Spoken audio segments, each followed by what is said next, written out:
Cresceu o número de endividados no Pará, segundo a Federação do Comércio. Mais de 68% das famílias têm dívidas a pagar, principalmente com cartão de crédito. Assunto que a gente fala agora no quadro Na Ponta do Lápis. Vamos ao vivo, então, conversar com o repórter Wilk Dias, cartão de crédito que oferece facilidade, né, Wilk, mas de fato a gente sempre reforça a utilização do cartão de crédito. Tem que ser moderada, porque se você não tiver um controle, certamente vira uma bola de neve. Pois é, gente, o grande vilão acaba ainda sendo o cartão de crédito. E olha, detalhe é o seguinte, desse número aí de mais de 68%, quase 70% de endividados, o que chama a atenção é uma fatia de 22, pouco mais de 22% da população que está inadimplente. A gente vai entender essa diferença agora ao vivo com o Valfredo de Farias, que é economista. Qual a grande diferença, então, das pessoas que estão endividadas para as que estão inadimplentes? Bom dia. Bom dia, Wilk. Bom dia, Fábio. Bom dia, Márcio. Bom dia a todos que nos veem aqui na TV Liberal. A gente tende a fazer uma confusão, né, entre quem é endividado e quem é inadimplente. A grande verdade é o seguinte, todos que têm dívidas, financiamento de carro, financiamento de casa, dívidas no cartão, né, você às vezes, muitas vezes, na verdade, compra de 10 vezes, 6 vezes, 12 vezes no cartão. Então essas pessoas a gente pode dizer que são as endividadas, têm dívidas no seu nome.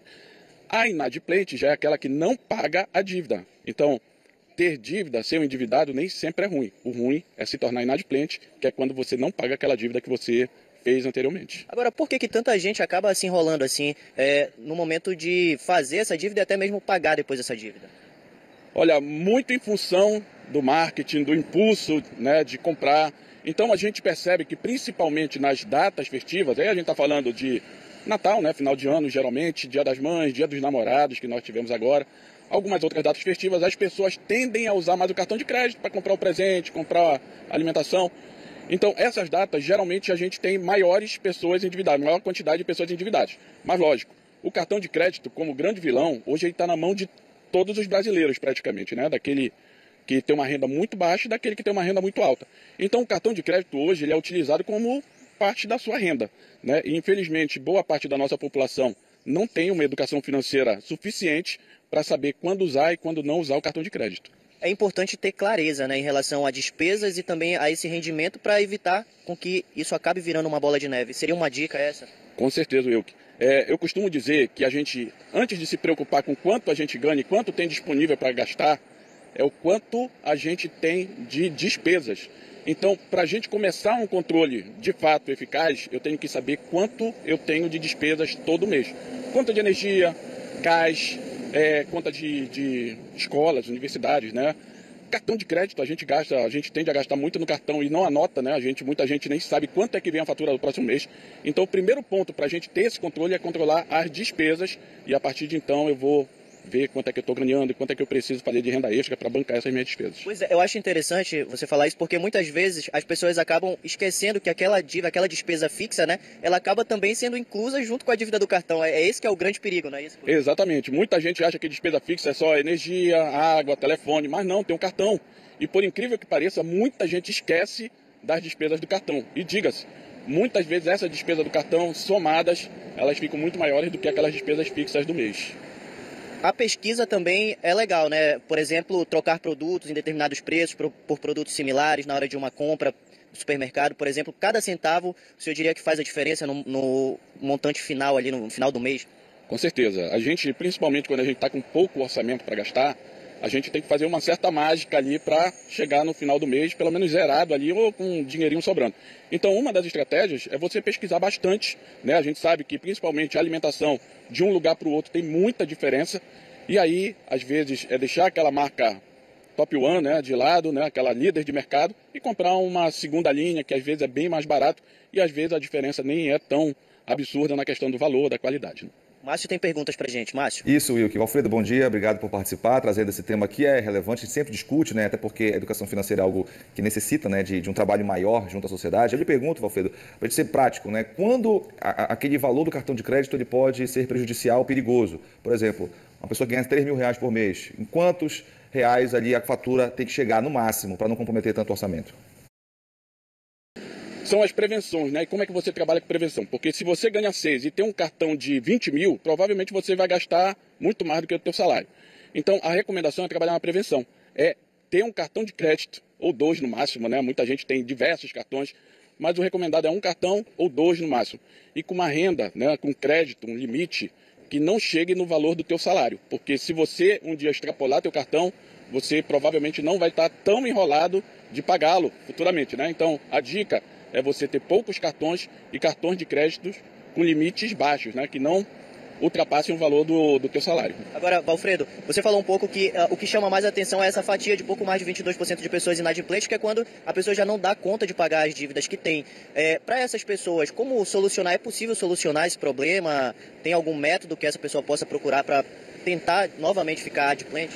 Olha, a partir do momento que as pessoas se enrolam com cartão de crédito, elas têm que parar de usar esse cartão, ou usar moderadamente, né? Infelizmente, a gente sabe, principalmente as famílias que ganham menos, elas precisam do cartão de crédito para comprar alimentação, né? Então já é uma situação mais complicada. Mas tudo é possível desde que você se esforce para isso, que você caminhe para aquele resultado, para aquela meta que você quer. Então, o recomendado sempre, Wilk, é que você, a partir do momento que pagou a metade do cartão, pagou o mínimo do cartão, ou teve que arrolar a dívida, né, parcelar, é que você diminua o consumo desse cartão, comece a pagar mais no débito, à vista, porque se você já está enrolado no cartão e continuar consumindo nesse cartão, a dívida só aumenta. Então, esse parcelamento do cartão já, quando já está nessa bola de neve, é uma opção também, Valfredo? Com certeza, porque os juros é mais barato, né? Aí tem uma outra solução também, Wilk, que é buscar uma renda extra para pagar o cartão. Mas aí fica um outro alerta, né?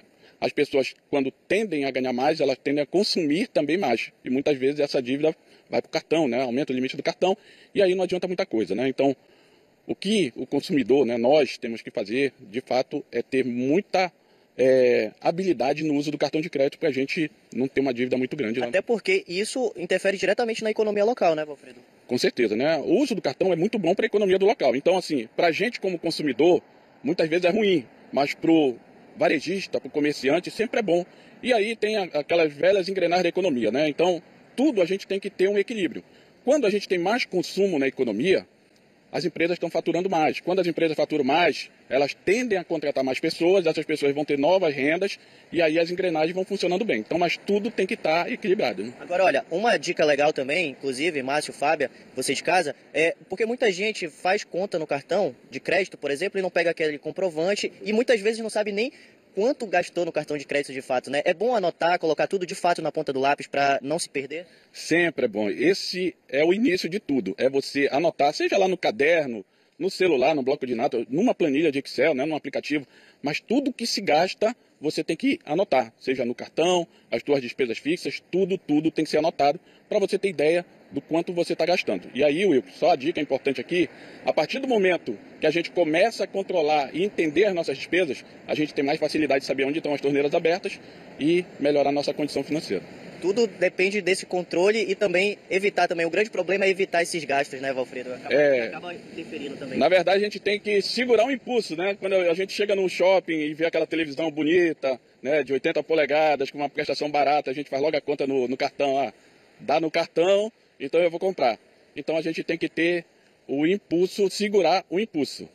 Perfeito, obrigado, viu, Valfredo, pela entrevista. E é isso, essa pergunta, inclusive, viu, eu fiz para ele porque deu certo para mim, pelo menos. Eu peguei ali meu salário, fiz os cálculos certinhos e aí coloquei tudo na ponta do lápis e tá dando certo, mas é sempre bom. A gente sabe que o impulso acaba realmente levando muita gente aí para esse número de mais de 68% de endividados e o que chama mais atenção ainda é essa fatia de 22% inadimplentes. Então fica aí a dica do economista, a entrevista depois vai ficar disponível no G1 Pará para todos vocês. Márcio, Fábio. Quando a gente considera a população paraense, 22% é uma parcela muito considerável, né? De inadimplentes, que são aquelas pessoas que não têm dinheiro para pagar suas dívidas. O endividado ainda tem, né, o dinheiro, mas a partir do momento que ele deixa de conseguir pagar, ele se torna inadimplente. Então, fica esse alerta, as dicas do Valfredo aí em relação a se organizar financeiramente e principalmente não comprometer tanto o seu salário, ainda que as condições atuais econômicas brasileiras não sejam tão favoráveis. Obrigada, Valfredo, pela participação mais uma vez, seja sempre bem-vindo. Até daqui a pouco, Wilke.